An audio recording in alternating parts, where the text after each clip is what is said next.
Hi guys, good morning, welcome back to Kavina's world. આજે છે Sunday અને સૌથી મોટી અપડેટ એ છે આજના દિવસની કે આજે અમારા હાઉસ હેલ્પ નથી આવવાના, જે સૌથી સેડ વાત છે. બિકોઝ એ ના આવે એટલે બધો જ લોડ આવી જાય અને સન્ડે ના આવે એટલે વધારે ફીલ થાય, કેમ કે આડા દિવસે તો ચલો આપણે એવું થાય કે જમવામાં જે હશે એ ચાલશે. સન્ડે એવું થાય કે કંઈક સ્પેશિયલ ખાઈએ, કેમ કે બધા જ ઘરે હોય, સ્પેશિયલી યશપાલ ઘરે હોય એટલે એવું થાય કે કંઈક સારું બનાવીએ, કેમ કે રોજ તો એ નથી જમતા આફ્ટરનૂનમાં.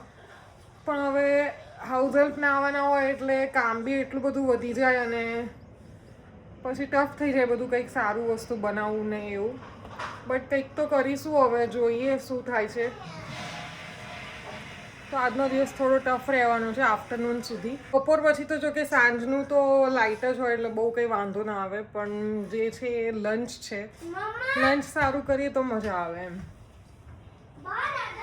તો ચલો હાલ તો ડસ્ટિંગ કરું છું, પછી કચરા પોતાનો મારો વારો છે. ચા પાણીના વાસણ મમ્મી ઉટકે છે, પછી ચાલુ કરીશું રસોઈ અને આગળનું કામ.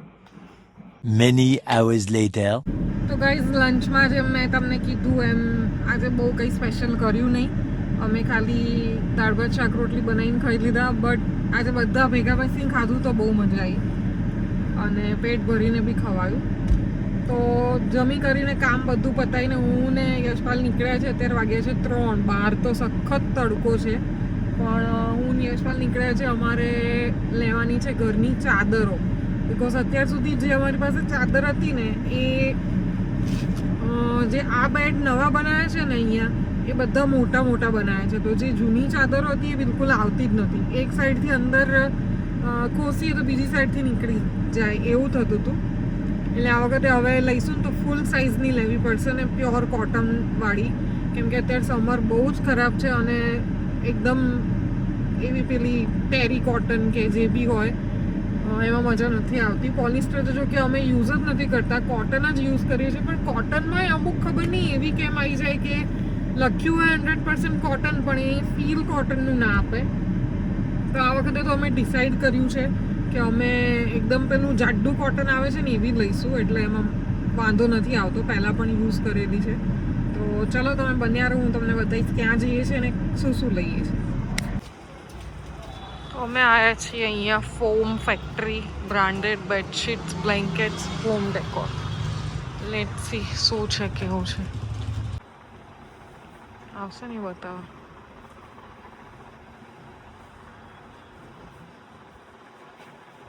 ખજાનો છે, ખજાનો. સારું છે, પતલું છે પણ કોટન પ્યોર, અડીને ખબર પડે આપણને.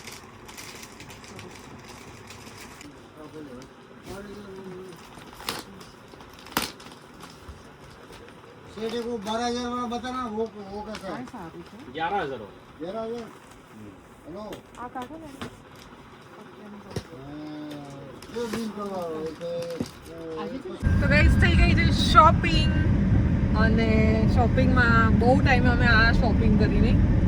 એકવાર લઈ લીધેલી હતી અમે આવી રીતે બેડશીટ, પણ એની ઉપર લખ્યું છે 100% કોટન, બોમ્બે ટાઈમની, પણ ખબર નહીં એને પાથરીને તો મજા નથી આવતી અને એમ પણ એ નાની પડતી હતી અમને, એટલે હવે લેવાની તો હતી જ. હવે સમર આવ્યો છે તો પેલી એવી બેડશીટ્સમાં મજા નથી આવતી, એટલે પછી હવે આજે તો લઈ જ લીધી. ઘરે જઈને તમને બતાવીશ કલર ડિઝાઇન. ગાઈસ, ચાલો આપણે થોડુંક ફ્રૂટ લઈ લઈએ. અમે લોકો છીએ અત્યારે થલતેજ મેટ્રોની નીચે. શું લેવું જોઈએ? ચલો ગાઈસ, પાણીપુરી ખાવા બહાર આવ્યા હોઈએ, પાણીપુરી ના ખાઈએ એવું તો બને નહીં. ચલો ખાઈએ પાણીપુરી. લાસ્ટમાં મસાલા પ્લેટ વગર અધૂરી છે. કોણ કોણ પાણીપુરી ખાઈને છે એટલે મસાલા પ્લેટ ખાય છે કહેજો કમેન્ટમાં. સૌથી પહેલા શું લાયા એ બતાવી દઉં તમને. આ રગ બાથરૂમ માટે લાયા છે અને વંશરાજ ઇઝ લવિંગ ઇટ, આઈ થિંક. હે ને બેટા? કેવું લાગે છે તમે કમેન્ટ કરીને કહેજો. This is addition number 2. કિચનનું નીચેનું શું કહેવાય ભૂલી ગઈ છું, but runner. Okay, runner. Very smooth. હવે હું થાકીશ નહીં રસોઈ બનાવતા, એવું ખાલી મને લાગે. કેટલી છે વંશરાજ? જોઈ લો, આ બધી ચાદરો છે. 1 2 3 4 5 6. કોને કઈ ગમી એ પ્લીઝ કમેન્ટ સેક્શનમાં કહેજો. બધી જયપુરી કોટન. આમ જો બેટા, લુક હિયર. હા નિકાળ. જો હું ફ્રૂટમાં લઈને આવી હતી મેંગો, ગ્રેપ્સ, પપૈયું, કેળા. આટલું વસ્તુ લાવી હતી, એમાંથી વંશુભાઈ તો મેંગો ખાવાનું ચાલુ કરી દીધું. નહીં કેવી છે? સારી છે? પણ મને તો આવી ના ભાવે, મને તો કેસર મેંગો જ ભાવે. કેસર કેરી ભાવે મને. પાક્કી એકદમ ઓરેન્જ કલરની આવે ને. આ કે એકદમ ઓરેન્જ છે ગાઈસ, એકદમ ઓરેન્જ છે. આને તો કહેવાય મારા ખ્યાલથી બદામ કેરી કહેવાય આને. બદામ અંદરથી જો વ્હાઈટ વ્હાઈટ છે ને, મને એવી નહીં, અંદરથી ઓરેન્જ ઓરેન્જ નીકળે ને એવી જ. તને આવીએ ભાવે? કચ્ચી આપણને નહીં ભાવતી.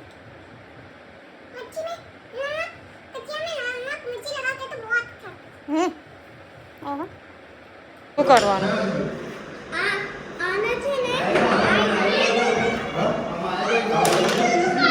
અરે વાહ,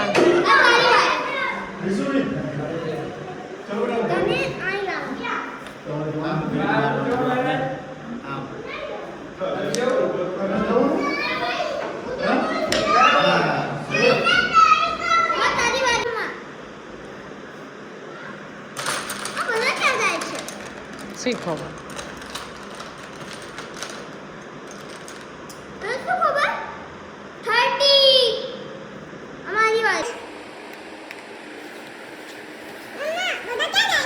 પોતપોતાના ઘરે. હું છું તો કરે. 5 નંબર જો મારો ફેવરેટ નંબર આવ્યો.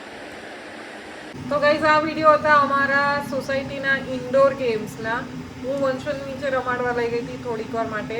હવે ઉપર આવી ગઈ છું, ઉપર આવીને બનાવું છું ડિનર. તો આજે ડિનરમાં છે વઘારેલી ખીચડી, મતલબ વેજીટેબલ ખીચડી અને કઢી અને ભાખરી. તો વંશુને મેં એક આજે લાલચ આપી છે કે એ જો ખીચડી ને ભાખરી ખાઈ લે તો એને રાત્રે ટ્રીટ મળશે. તો ગાઈઝ હું તમને કહેવાનું ભૂલી ગઈ, આજે વંશરાજનો તિથિ પ્રમાણે બર્થડે છે, અખાત્રીજ છે. અને એ અખાત્રીજે આવ્યો હતો એટલે આજે એનો તિથિ પ્રમાણે બર્થડે છે, તો એને કંઈક તો ટ્રીટ બનતી હે. તો જમીને એને આટો મારવા લઈ દઈશું અને કંઈક આઈસ્ક્રીમ કેવું ખવડાવી દઈશું.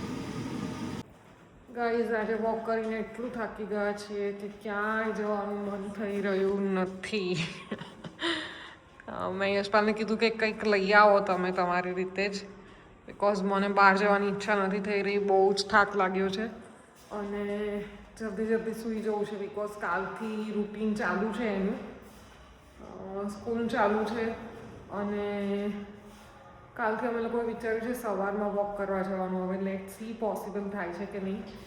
હાલ તો હવે જઈને થોડો મી ટાઈમ લઉં. વંશુને એના બા નીચે બા વોક કરે છે અને વંશુ સાયકલ ચલાવે છે, એટલે એ લોકો આવે ત્યાં સુધી મને મળશે મી ટાઈમ. અને પછી યશપાલ કંઈક લઈને આવે એટલે ખાઈ લઈએ અને પછી સૂઈ જઈશું આજે વહેલા વહેલા. બહુ થાક લાગ્યો છે. અને ગાઈઝ એ તો તમને કહેવાનું ભૂલી ગઈ કે વંશુ આજે બહુ જ સરસ રીતે ખાઈ લીધું. એને મને એવું લાગે છે કે થોડીક લાલચ આપીને તો ખાવાનું એણે સરસ સરસ ખાઈ લીધું. જો કે આ રોજે રોજ નહીં કરીએ, આવી ટેવ પણ સારી નહીં. એટલે પણ આજે મતલબ બપોરે પણ એણે સરસ રોટલી ને શાક ને ભાત ખાધા. એટલે મને એવું હતું કે અત્યારે રાત્રે બી એ કંઈક એવું જ ખાય, અધરવાઇઝ પછી અમે આવું ખાઈએ અને એ ખાય ગોળ રોટલી ગોળ ભાખરી, તો મને મજા નથી આવતી. એમાં એને બધું મળે બી નહીં જે પોષક તત્વો જોઈતા હોય બોડીમાં. એટલે મને એમ થાય થોડુંક તીખું, થોડુંક ગળ્યું, બધું જ વસ્તુ એના બોડીમાં જાય ને તો સારું અને એ બાને ખાતો બી થાય. તો ખાધી આજે એણે વઘારેલી ખીચડી પણ ખાધી, કઢી એને લાઈફમાં ફર્સ્ટ ટાઈમ ખાધી અને ભાખરી ખાધી. તો I am super duper happy. એ ચોકલેટ વંશરાજ કો મિલ ગયા ટ્રીટ. Are you happy? ઓ વંશુ આર યુ હેપી? શેર કરીશ ને બધાને? હે અને મમ્મા બહુ થાકી ગઈ છે બેટા આજે. સવારે લક્ષ્મી આંટી બી નતા આયા ને એટલે બહુ જ્યાદા થકાન હો ગઈ है. મને પગ દબાઈ દઈશ? ખાઈ લે એમ. હાથ બી દુખે. ગાઈઝ મને ખવડાવવા આવ્યો તો જો કેટલું ખવડાવ્યું જોઈ લો. આટલું ને આટલું બીજું મોઢામાં ખવડાવ્યું ને આટલું જ આપ્યું મને. સારું કઈ વાંધો નહીં તું ખા પણ મને પગ દબાઈ દઈશ કે નહીં